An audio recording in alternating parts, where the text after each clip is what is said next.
Public स्पीकिंगची भीती का वाटते आणि ती घालवायची कशी? सगळ्यात आधी याबद्दल विचार करूया की पब्लिक स्पीकिंग म्हणजे नक्की काय? जेव्हा एक व्यक्ती दुसऱ्या व्यक्तीशी बोलत असते तेव्हा ते संभाषण असतं, कॉन्व्हर्सेशन असतं. मात्र जेव्हा एक व्यक्ती अनेक लोकांशी बोलत असते एकाच वेळी तेव्हा त्याला आपण पब्लिक स्पीकिंग म्हणतो.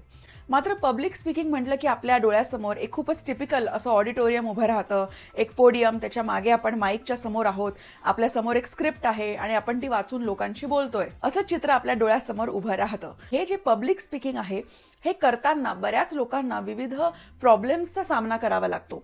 काही जणांना बोलण्यात प्रॉब्लेम होतो, बोलताना ते चाचरतात, काही जणांना शब्द आठवेनासे होतात, आपली केलेली सगळी जी तयारी असते ती आयत्या क्षणी फिसकटून जाते, त्या ठिकाणाहून लवकरात लवकर आपण निघून जावं असं आपल्याला वाटू लागतं.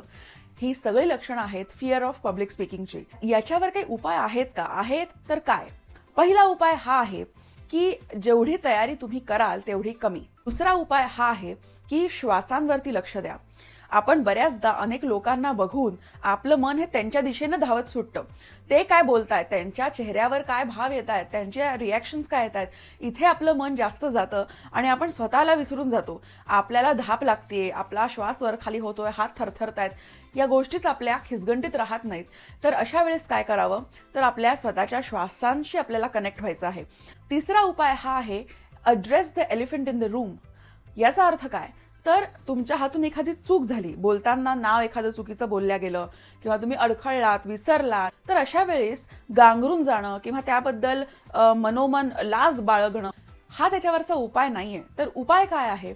जी गोष्ट घडली त्याला तुम्ही सगळ्यांच्या देखत अड्रेस करा आणि जर बोलायचंच असेल त्या गोष्टीबद्दल तर एक ह्युमरस पद्धतीनं, एक विनोदी पद्धतीनं जर तुम्ही त्याबद्दल बोललात तर लोकांना देखील एकदम त्याबद्दल आश्चर्य वाटतं, कौतुक वाटतं. पुढचा उपाय आहे अचेतन मनाच्या शक्तीचा वापर करणं. याच पद्धतीनं जर तुम्ही झोपताना तुमच्या मनाला काही संकेत दिले, काही अफर्मेशन्स दिले तर त्या अफर्मेशन्सचा जो एक रिझल्ट आहे, एक निकाल आहे, हा खूप चांगला लागतो. शेवटचा उपाय हा आहे की पब्लिक स्पीकिंग हे सगळ्यांना जमलंच पाहिजे असा काही अट्टाहास नाही.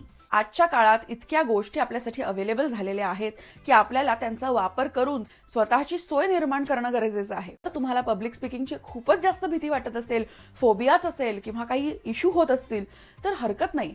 तुम्ही अशा पद्धतीनं रेकॉर्डेड पद्धतीनं देखील तुम्ही पब्लिक स्पीकिंग करू शकता. किंवा तुम्हाला तुमचा अनुभव शेअर करायचा असेल तर कमेंट्समध्ये लिहून कळवा. जर व्हिडिओ आवडला असेल तर सबस्क्राईब नक्की करा.